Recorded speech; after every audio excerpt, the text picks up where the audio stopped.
물과 햇빛, 적절한 양분만 있다면 꽃은 때를 알고 피고 마음껏 개화한 후엔 어김없이 시든다. 모든 생명체에는 자연의 주기를 감지하는 아주 특별한 능력이 있는 것이다.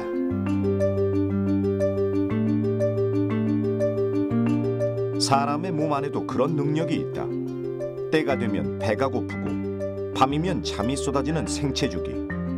우리 몸 안에 존재하는 잠용종, 이른바 생체시계가 있기 때문이다. 심장박동처럼 정확하고 규칙적으로 움직이고 있다는 생체시계. 생체시계는 어떻게 돌아가고 있을까?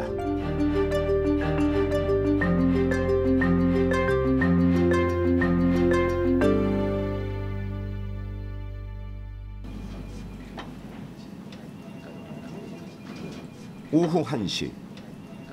어느 사무실에서나 비슷한 풍경이 펼쳐진다.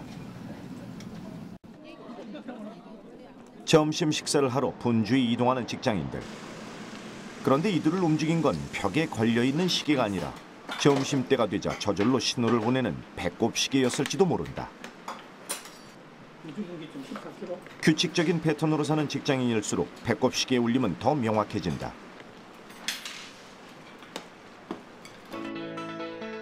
오후 업무 시간. 식곤증이 찾아온 것일까? 쏟아지는 졸음을 막을 길이 없어 보이는데. 분주히 움직이고 아이디어를 짜내지만 오전만큼 능률이 오르진 않는다. 이렇듯 인간이 끼니 때마다 배가 고프고 식사 후에 졸음이 쏟아지는 현상은 자연스러운 현상이다. 흔히 반복되는 매일매일을 가리켜 쳇바퀴처럼 돌고 돈다라고 말한다. 하지만 무미건조한 생활을 표현하는 그 말 속에는 놀라운 과학이 숨어 있다. 봄이 되면 새 생명이 싹트는 것처럼 우리들의 하루도 일정한 법칙을 따르고 있기 때문이다. 그런데 어떻게 이런 일이 가능했을까?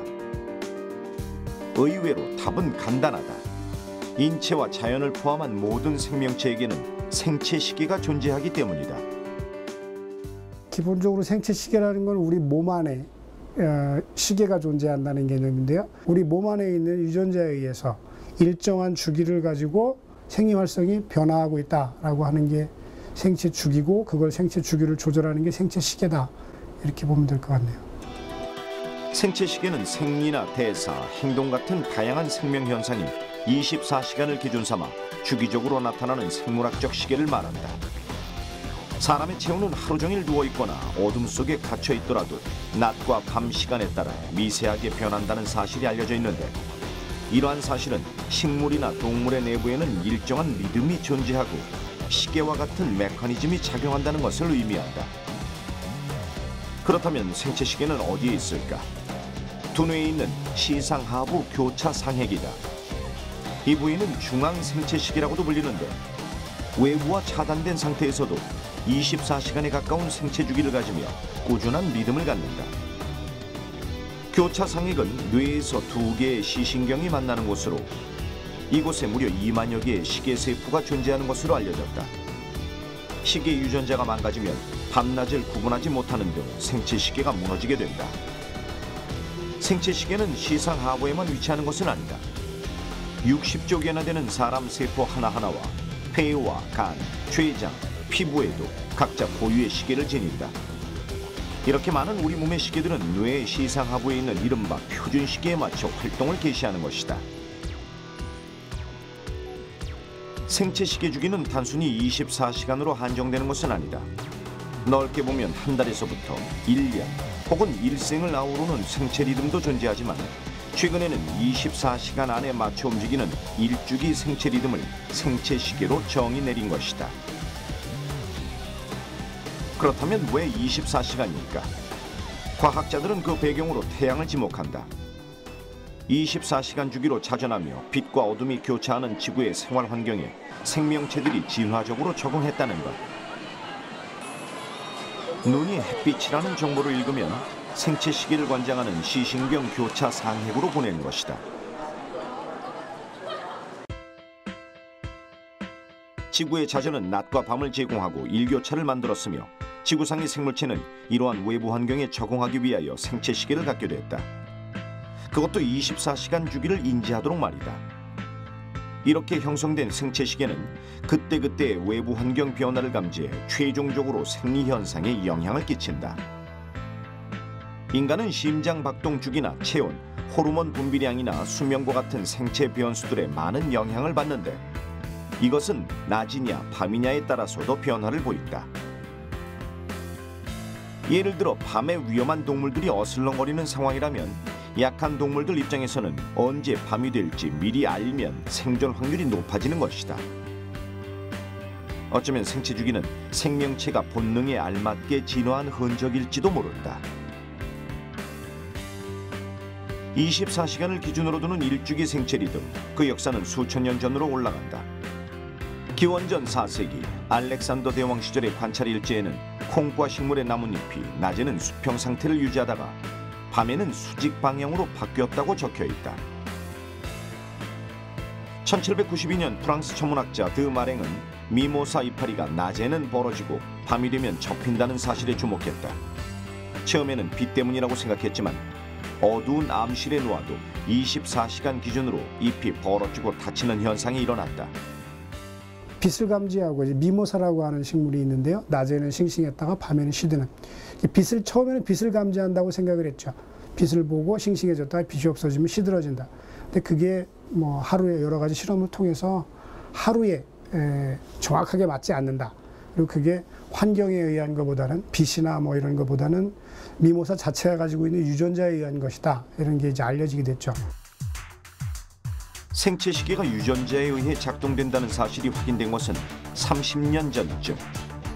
캘리포니아 공대의 유전학자인 벤저 교수팀은 초파리를 돌연변이로 만들어 번데기가 성체로 탈바꿈하는 주기를 의도적으로 바꿨다. 생체 시계는 분명 햇빛의 절대적인 영향을 받지만 그것을 관장하는 유전자에 따라 더 미세한 영향도 받을 수 있다는 발견이었다. 기본적으로는 우리 몸 안에 유전자가 24시간을 기억해서 24시간 동안 돌아가는 유전자가 있다고 생각을 하고요. 뭐 이름을 붙여놓은 게 클락 아니면 타임리스 이런 게 유전자의 이름입니다. 그런 유전자의 발현이 24시간을 주기로 오르락내리락 하고 있다. 근데 그게 딱 24시간은 아니고요. 그 시간 조절을 매일매일 리셋을 해주는 거죠. 아침에 해가 뜨는 걸 보고 빛이 늘어나는구나. 아니면 해가 뜨는 걸 보고 온도가 올라가는구나. 이런 걸 느끼면서 지금이 어제 그 시간이구나 라고 리셋을 하는 거죠. 또한 생체 시계는 태양빛이나 온도에 따라 시간을 재설정하기도 한다. 인간의 중추 생체 시계 고유의 주기는 24시간 11분이지만 빛이 눈의 망막과 시상 하부에 있는 분자를 자극해 중추 시계의 매일을 정확히 24시간으로 맞추게 된다. 우리 몸은 언제 무엇을 해야 좋은지 최적의 시간을 알고 있다. 하지만 생체적인 현상을 그대로 따르기란 쉽지 않다. 현대인은 서로 다른 다양한 생활 패턴을 갖고 살아가기 때문이다. 그 가운데는 생체 시계를 제대로 지키며 살아가는 사람도 있지만 그렇지 못한 사람도 있다. 바로 이 시점에서 생체 리듬이 인간에게 왜 중요한지를 짚어볼 필요가 있다. 생체 리듬이 왜 중요하냐라고 얘기할 때 인간도 하나의 생명이기 때문에 생명을 유지를 해야 되는 것이 가장 근본적인 이유가 되잖아요. 살아가는 데 있어서. 그러면은 생명을 유지하는 데 있어서 가장 중요한 거는 에너지를 어떻게 발생시키냐가 돼요. 근데 그 에너지가 갑자기 많이 발생하면 또 안 되는 거고 갑자기 또 적게 발생하면 안 되는 거고 하나 일정하게 삶을 살아가는 데 있어서 이렇게 조금씩 에너지가 발생을 해야 되거든요. 규칙적인 생체 리듬은 생활에 필요한 에너지를 적절히 발생시키기 때문이라는 것. 그렇다면 각자 다른 생체 시기를 갖고 살아가는 몇 사람을 만나보자.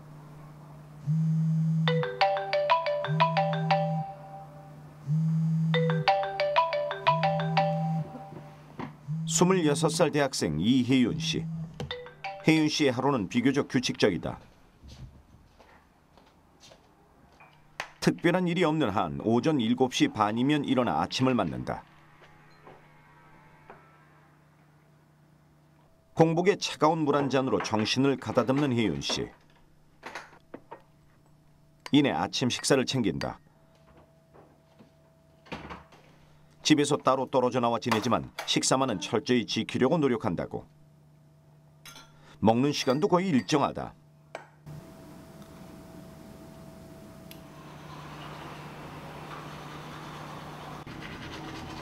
일곱 시 반에 일어나 씻고 밥을 먹고 나갈 채비를 하는데 걸리는 시간은 1시간 남짓.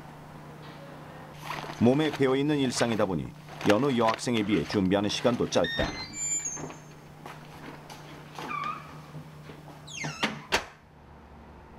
학교는 도보로 5분 거리에 있다. 혜윤 씨의 대부분의 낮 시간은 평범한 학생들처럼 공부하는 데 소요된다. 하지만 낮에는 좀처럼 집중이 어렵다는 이유로 혼자 공부하기보다는 주로 그룹 스터디를 하는 편이다. 그런데 혜윤 씨의 규칙적인 생활이 때로는 단체 생활에서 불편을 가져올 때도 있다고 한다. 아침을 꼬박꼬박 먹는 자신과 달리 친구들은 아침 겸 점심을 한꺼번에 챙기는 것이다. 같이 밥 먹자는 제안을 매번 거절할 수도 없어 어쩔 수 없이 동행하는 일이 종종 발생한다고. 저는 아침을 먹어서 배가 그렇게 고프지 않은데 이제 아침을 안 먹는 친구들이 대다수니까 이제 다 같이 식당에 조금 이른 시간에 가서 밥을 먹으면은 저는 평소보다 이제 조금 덜 먹게 되고 그런 경우가 있었던 것 같아요.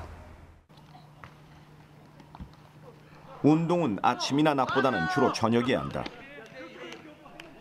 과격한 운동보다는 가벼운 산책 정도를 즐기는 편. 운동과 저녁 식사를 마치고 나면 오후 8시쯤. 이제부터 혜윤 씨의 학과 공부가 시작된다.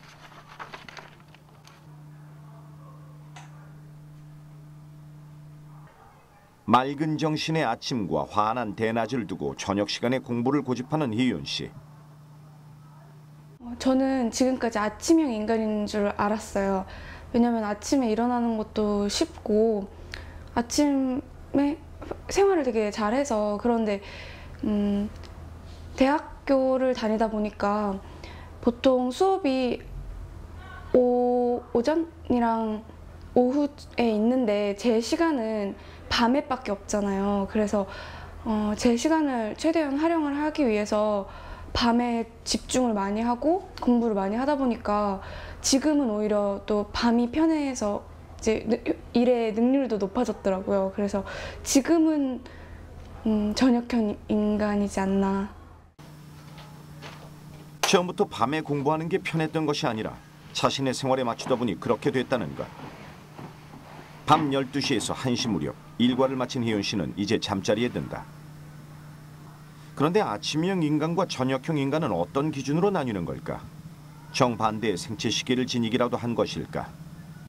그게 좀 브로드한 개념인 것 같은데요. 이제 생체 리듬이라고 하는 거를 주기가 여러 가지가 있을 수 있죠. 아까 말씀드린 수면 주기도 있고 아니면 생리 주기 중에서도 뭐 혈압도 있을 수 있고 체온도 있을 수 있고요.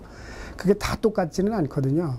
그러니까 이제 어떤 사람은 아침에 일어났을 때 몸 상태는 좋지만 정신은 멍하다거나 이런 건 충분히 있을 수 있겠죠. 그러니까 아침형 인간이라는 걸 뭘로 기준으로 하느냐 하는 건 사회적인 개념인 것 같아요. 그러니까 생물학적으로 아침형 인간, 저녁형 인간 이런 걸 지금 우리가 일반적으로 사용하고 있는 아침형 인간, 저녁형 인간이랑 매치시키기는 좀 무리가 있지 않을까 싶은데요. 타고났다기보다는 생활 리듬에 의해 만들어졌다는 얘기. 이번에 만나볼 권영규 씨 또한 자신의 생활로 인해 저녁형 인간으로 만들어진 경우다. 그런데 권영규 씨는 단순히 저녁에 집중이 잘 된다는 혜윤 씨와 달리 아예 밤낮이 바뀐 전형적인 올빼미형이다. 화훼 공판장에서 꽃 경매를 진행하는 직업 특성상 밤을 꼬박 지새우며 일하기 때문이다. 남들 다 퇴근할 시간인 밤 9시에 출근해 남들이 출근하는 아침 8시에 퇴근하는 거꾸로 생활인 것이다. 제가 이제 91년도 6월 달부터 이제 그 야간 근무를 했거든요. 그래서 지금 올해로 만 22년을 하고 좀 더 했습니다. 지금 피곤하진 않아요? 글쎄요, 저거 직장이고 또 출근해가 일을 해야 되니까 지금 상태에서 피곤하진 않습니다. 예. 아주 좋더라고요. 새벽 내내 일을 마치고 집으로 돌아가서야 잠을 청하는 일상. 권영규 씨의 취침 시간은 그래서 오전 9시다. 해가 뜨면 잠드는 생활인 것. 대낮을 방불케 하는 환한 조명 아래에서 그의 생체 시계는 어떻게 돌아가고 있을까? 아주 뭐 썩 좋다는 것도 아니고 그렇다고 나쁘다는 것도 아니고 저희 나이에 저희 세대에 맞는 그 보통의 건강을 갖고 있다고 보고 있습니다. 다른 분들은 이제 야간하면은 잠을 잘 못 잔다는 얘기를 많이 하는데 저는 다행히도 그 잠은 낮에 자도 깊은 잠을 자는 편입니다. 낮과 밤이 완전히 바뀐 생활. 아침부터 잠들기 시작해 하루 평균 4-5시간밖에 자지 않지만 대신 매일 2시간 정도의 규칙적인 운동으로 건강을 지키고 있다. 물론 처음부터 이런 생활이 쉬웠던 것은 아니다. 힘들었죠. 초반에는 지금 젊은 친구들도 같이 근무하고 있는데 그분들이 겪었던 그런 어떤 야간 근무의 어떤 단점, 그런 점이 좀 있었습니다. 저도 마찬가지였습니다.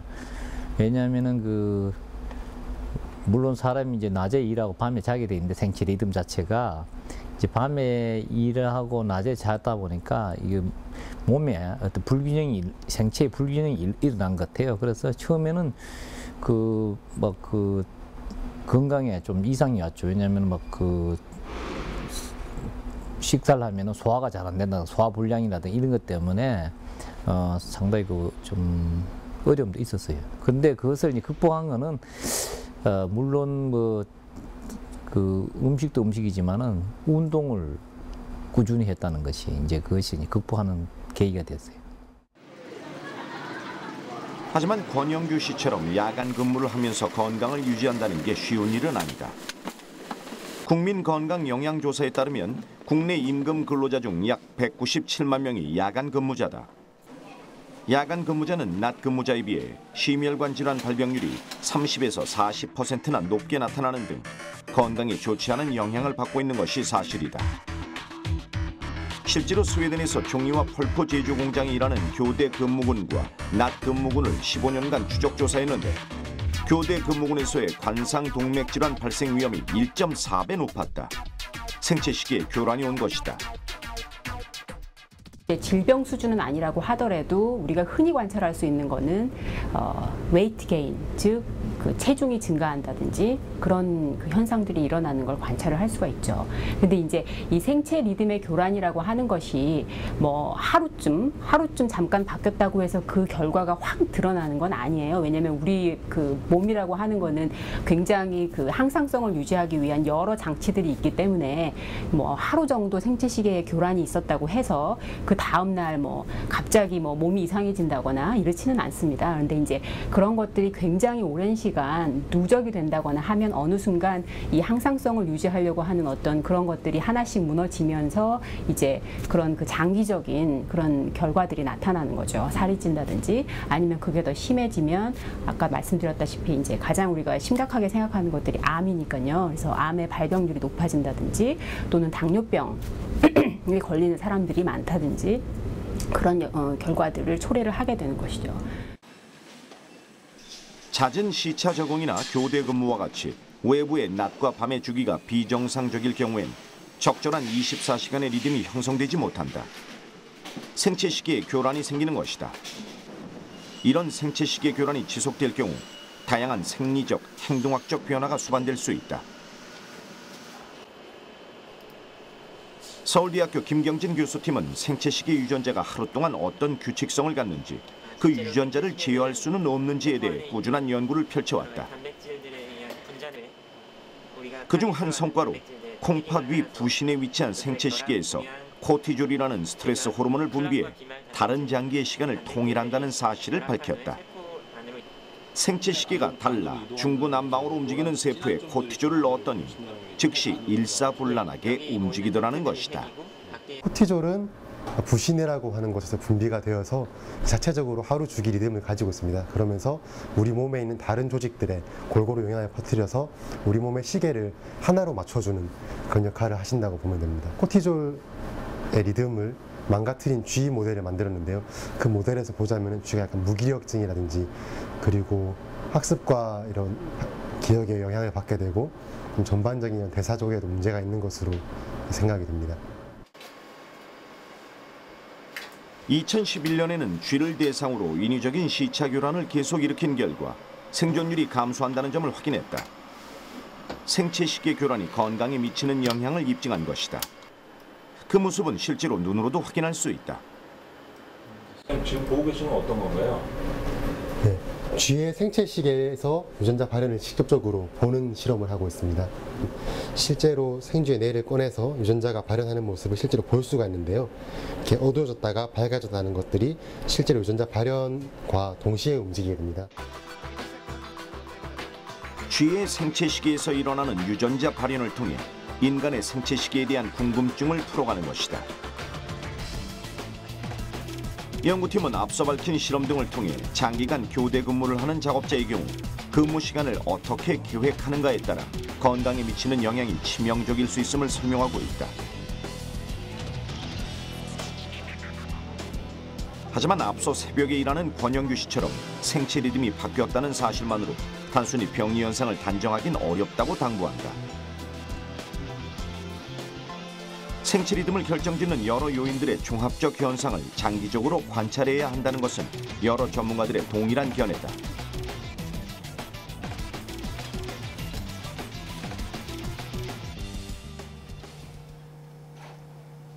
그런데 반복적인 야간 근무자보다 생체 교란이 더 심한 사람도 있다.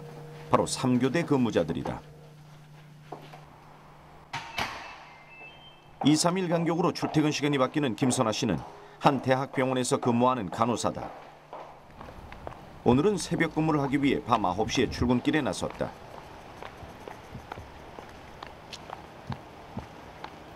근무 시간이 수시로 바뀌기 때문에 휴식 시간도 일정치 못하다. 그 시간을 제대로 활용하지 못하면 자칫 모든 사이클이 무너질 수 있기에 철저한 자기관리가 필요하다.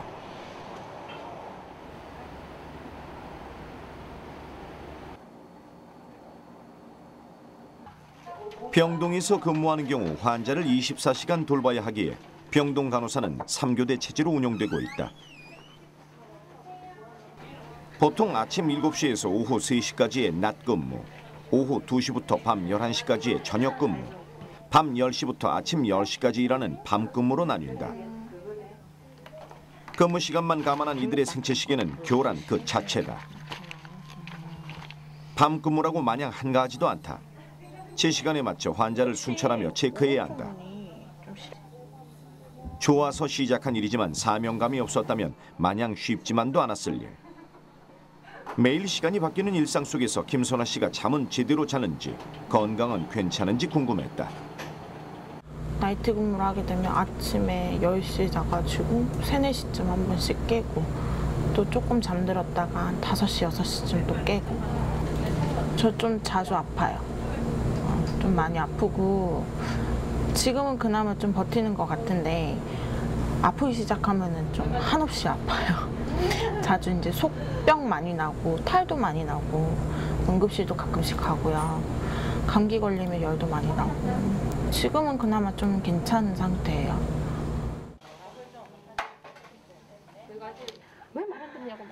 밤낮에 경계 없이 일하는 근로자들 덕분에 사회 곳곳에서 24시간 서비스가 가동되고 있다. 하지만 안타깝게도 야간 노동을 포함한 교대 노동은 건강에 좋은 영향을 끼칠 수가 없다. 물론 각자의 건강 상태와 생활 습관 등의 요인을 이번에도 무시할 수는 없다. 저는 그래도 그게 남들보다는 덜 힘들었던 것 같아요. 그래서 지금까지 업무를 했던 것 같고요. 조금 이제 제일 힘든 게 이브닝 퇴근하고 나서가 좀 힘들어요. 이브닝 때는 항상 이제 지금 시간 끝나면 집에 도착하면 12시거든요. 그러면 12시부터 또 바로 잠은 안 되니까 좀 어영부영하면 보통 한 새벽 한 2, 3시 되면 많이 잠들어요. 그러면 또 늦게 일어나지고요. 계속 그게 좀 반복이고 그런 것 같아요.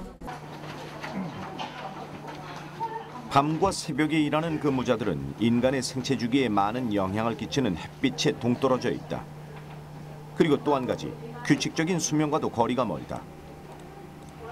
인체의 생체 시계는 햇빛과 수면에 생각보다 많은 영향을 받고 있는데 그 부분이 무시되고 있는 것이다.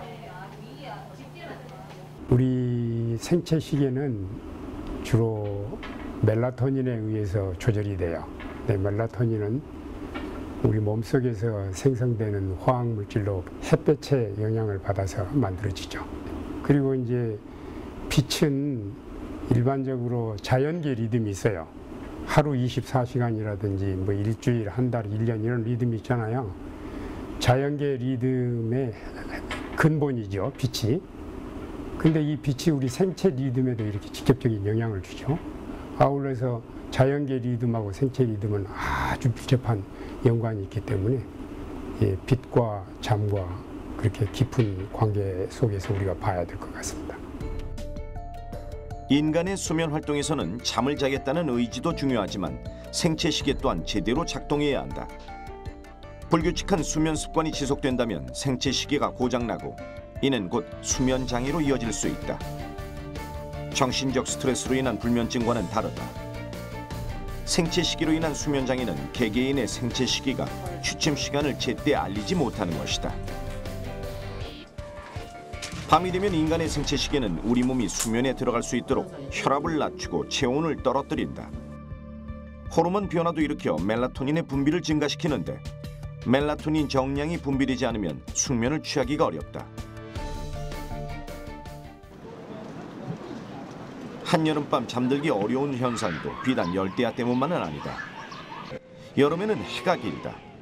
그 결과 생체 시계에서는 오후 7시가 됐는데도 한낮이라고 잘못 판단하는 일이 벌어진다.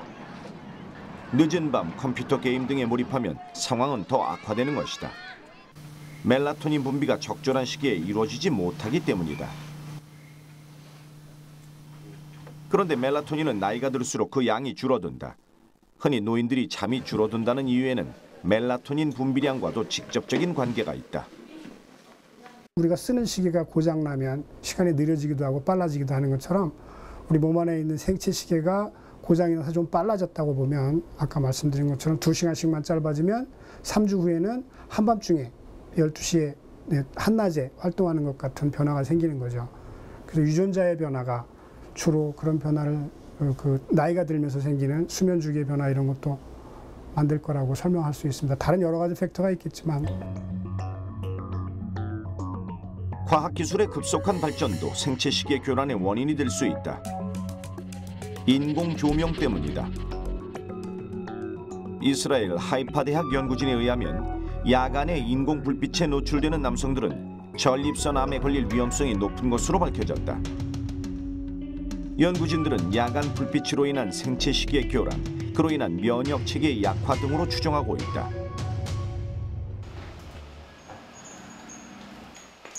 제작진은 생체 리듬이 다르고 수면 패턴도 다른 이혜윤 씨와 김선아 씨의 건강 상태가 궁금했다. 둘의 면역력은 어느 정도인지 알아보기 위해 한 한의원에 자율신경 검사를 의뢰했다.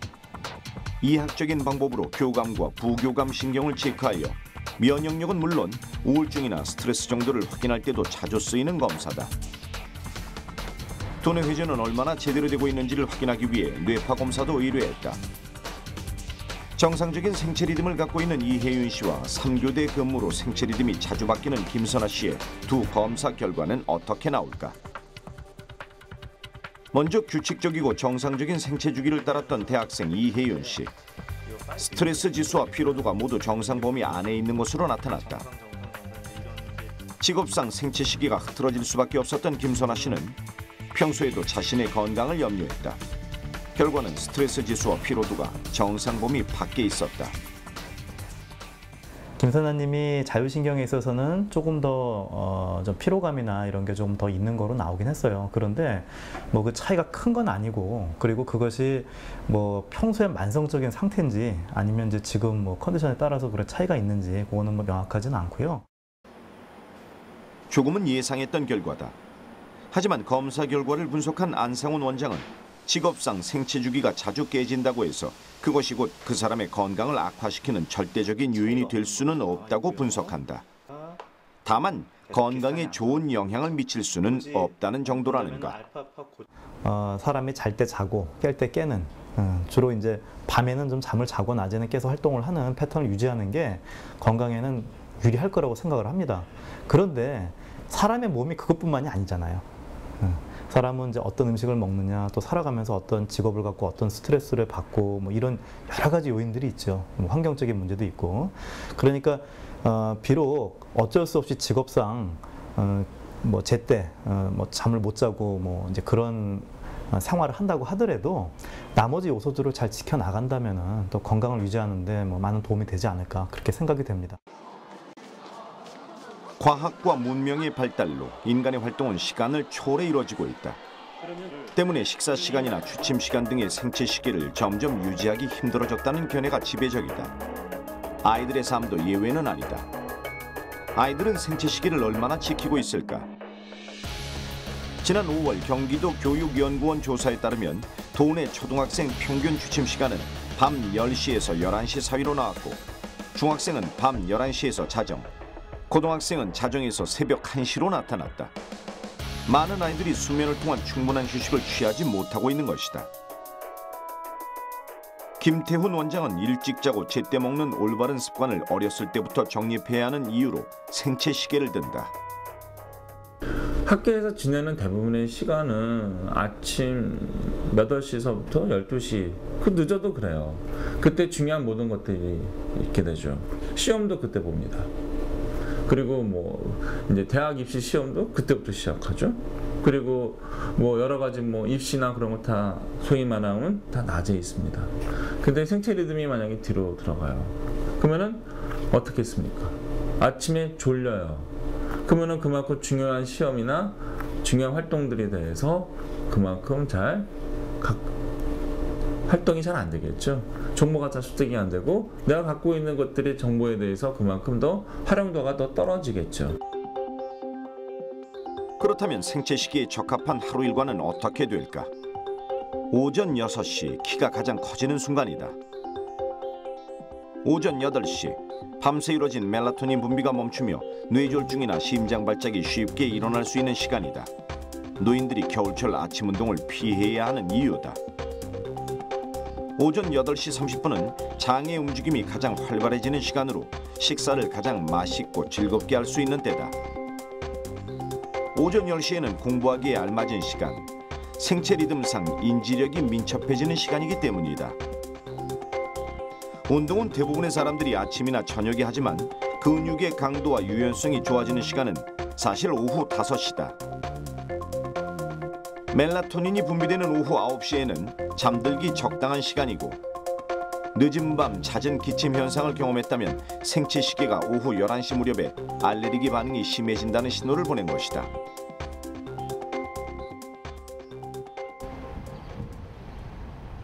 이런 생체 시계를 움직이는 유전자가 알려진 것은 30여 년밖에 되지 않았다. 최근에는 생체 시계 유전자로 인간의 질병과 노화, 나아가 식량 문제까지 규명하고 있다. 유전자 연구에는 초파리가 많이 활용되고 있다. 초파리 유전자는 인간의 유전자와 70% 정도 유사성을 지닌다. 본격적인 생체 시계 연구가 가능했던 것도 초파리를 통해 생체 시계 변이가 처음으로 발견된 덕분이다. 뿐만 아니라 초파리는 유전자를 지닌 염색체가 3개뿐이라 유전학적인 조작도 쉽다. 게다가 세대 주기가 짧아 생명 현상에 대한 연구를 수행하기에 여러모로 용이하다. 국내에서도 이런 연구가 진행되고 있다. 아주대학교 의대 김은영 교수팀은 초파리 유전자를 통해 생체 시계의 속도를 조절하는 원리를 밝혔다. 생체 시계 유전자에서 핵심적인 역할을 맡는 초파리의 피리어드라는 단백질에 당의 일종인 아세틸 글루코사민이 얼마나 달라붙는지에 따라 생체 시계 속도가 달라진다는 것이다. 연구 결과 아세틸 글루코사민이 피리어드 단백질에 제대로 달라붙지 못하면 생체 시계 속도가 빨라져 하루를 21시간의 주기로 움직였다. 반대로 너무 많이 달라붙으면 하루가 27시간으로 늘어났다. 피리어드 단백질이 세포질에 있다가 언제 핵 안으로 들어가느냐가 결국은 이 생체 시계를 이루는 굉장히 중요한 스텝이 되죠.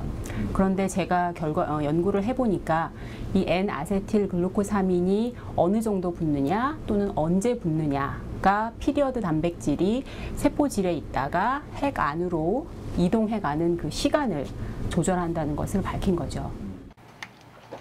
그렇다면 피리오드 단백질이 핵 안으로 들어가면 어떤 일이 벌어질까? 다름 아닌 핵 안에 있는 클락 단백질의 활성을 저해하기 시작한다. 클락 단백질은 생체 시계에서 중요한 역할을 하는 단백질로 쉽게 말해 인간의 생리작용을 조절한다. 따라서 클락 단백질이 우리 몸에서 적절하게 일어나야 생체 리듬도 유지가 되는 것인데 그것의 열쇠를 피리오드 단백질이 쥐고 있다는 얘기다.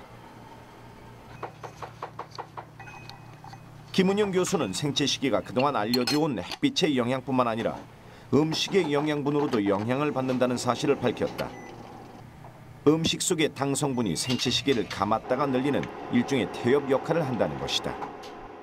당화에 쓰이는 물질이 포도당으로부터 유래를 하는 거거든요. 그렇기 때문에 그런 과정, 그런 일련의 과정들이 적당한 시간에 일어나지 않거나 아니면 그 과정의 정도가 너무 많거나 적거나 하게 되면 결과적으로는 생체 리듬의 주기가 바뀐다든지 그런 일이 일어날 수 있겠다라고 하는 그런 그 예비 결과가 될 수 있겠습니다. 식물에게도 일정한 생체 주기가 있다. 대구 경북과학기술원 남홍길 교수팀은 식물의 밤과 낮의 주기를 조절하는 생체시계 유전자를 오랫동안 연구해왔다. 특히 애기장대라는 식물에서 발견한 유전자를 통해 식물이 24시간의 생체 리듬 주기를 따른다는 것을 확인할 수 있었는데 생체 주기만을 조절하는 유전자가 발견된 것은 세계 최초의 업적이었다. 이러한 생체 시계가 실제 이제 식물에서 작용하면서 우리가 제일 많이 볼 수 있는 것 중에 하나가 이제 꽃이 피는 시기일 텐데요. 이제 아시겠지만 주변에 보면 이제 그 계절 따라서 이제 봄이 되면 봄에 꽃이 피고 이제 가을 되면 가을 꽃이 피고 꽃이 이렇게 다르게 피지 않습니까? 그 다르게 피게 되는 그 이유 중에 하나가 그 일장의 변화, 낮의 길이의 변화를 이제 인식해가지고 꽃이 피는 시기를 결정하게 되는데 그러면 이제 그 낮의 길이가 변하는 걸 어떻게 알아내느냐면 낮의 길이가 변하는 거를 자기가 가지고 있는 24시간 생체 시계에 대입을 해가지고 같이 계산을 해서 이게 좀 계속 길어지고 있네. 그러면 이제 여름이 오나 보다. 그런데 짧아지고 있으면 이제 가을이 오나 보다. 이제 꽃을 펴야 될 시기다라고 이렇게 이제 결정을 하게 되는데도 사용을 하게 되게 됩니다. 계절에 따라 꽃이 핀다는 것은 자연 현상이지만 그 당연한 현상의 분자적인 단서를 찾아낸 것이다. 사실 식물은 고정된 상태에서 외부 환경을 다 소화해야 하기 때문에 주변 환경에 예민하게 반응한다. 그래서 동물보다 생체 시계 조절이 훨씬 강하게 나타나는 생물체다. 연구팀은 애기장대의 특정 단백질이 식물 생체 시계의 활성을 조절해 개화를 촉진한다는 결과를 얻었는데 그 중심에 자이겐티아라는 단백질이 있었다. 이 자이겐티아 유전자는 실질적으로 꽃이 피는 그 명령을 하는, 꽃이 피는 실행을 하는 유전자가 많이 만들어지도록 해주는 일종의 상위 조절 유전자이고요. 우리가 최근에 굉장히 재밌는 발견을 해서 지금 이제 논문이 발표가 곧 될 텐데요. 자이겐티아라는 단백질이 핵에 얼마나 있느냐, 세포질이 얼마나 있느냐에 따라서도 공간적으로 어떻게 나누지냐에 따라서 생체 시계와 개화 시기가 서로 바뀌게 되게 되는 역할을 하게 되더라고요. 그래서 정말 저희들도 깜짝 놀랐었습니다. 그러니까 정말 이렇게 생체라는 것이 그냥 단백질 하나 있으면 하나 작용이 아니라 위치에 따라서 서로 다른 작용을 하면서 그걸 이용해서 생체 시계를 조절하고 우리 생체 활동을 조절하는구나 그렇게 알게 되었습니다. 단백질의 분포 형태에 따라 식물의 개화 시기가 영향을 받는 것이었다. 연구진은 개화 유도 단백질인 자이겐티아가 핵 내에 골고루 퍼져 있거나 혹은 핵체에 집중적으로 모여 있는 두 가지 형태로 분포하는 것을 확인했다. 이 생체 시계에 관련된 유전자가 망가질 경우에는 개화에 영향을 줄 수가 있습니다. 이 포트에 있는 이 애기장대는 그 자이겐티아가 정상적으로 있어서 개화가 정상적인 시기에 일어난 식물이고요. 이 포트에 있는 애기장대는 자이겐티아를 인위적으로 빼서 개화를 늦춘 식물입니다. 이렇듯 식물은 생체 유전자에 절대적인 영향을 받는다. 물론 꽃이 피기 위해서는 생체 시계 말고도 낮의 길이나 온도의 변화 등과 같은 외부 환경 요인도 작용하기 마련이다. 그런 상호작용을 바탕으로 식물의 생체 시계는 하루 중 언제 광합성을 할지, 또 1년 중 언제 꽃을 피울지를 결정하는 것이다. 남홍길 교수는 앞으로도 식물의 수명과 생체 시기와의 연관 등 다양한 연구를 지속할 계획이다. 식물의 수명에 대한 연구도 그중 하나다. 제 평생에 가지고 있는 질문이 도대체 이러한 그 식물체가 어떻게 나이라는 것을 인식해가지고 자기 어떤 생애 리듬이죠. 어떻게 생각하면 인식해서 딱 죽을 때를 할까 하는 게 제가 가지고 있는 제 과학의 굉장히 큰 화두입니다. 도대체 일생이라는 시기가 어떻게 결정될까? 그러면 그게 혹시 하루 시계와 어떤 연계가 있을까? 이제 그런 부분도 굉장히 이제 사람들이 뭐 저도 굉장히 이제 궁금한 점 중에 하나고 이제 많은 분들이 궁금해하는 분들 중에 하나인 것 같습니다. 최고의 시간, 최적의 시간은 존재한다. 언제 무엇을 해야 가장 효율적인지 생체 시계는 끊임없이 알리고 있다. 하지만 어느 순간부터 우리는 우리 몸의 건강을 지킬 수 있는 가장 쉬운 방법을 너무도 쉽게 어기며 살고 있다. 해가 떠오르면 눈을 뜨고 밤이 되면 잠을 자야 한다고 일러주는 생체 시계. 내 몸의 자명종 소리에 좀 더 귀를 기울여 보는 것은 어떨까?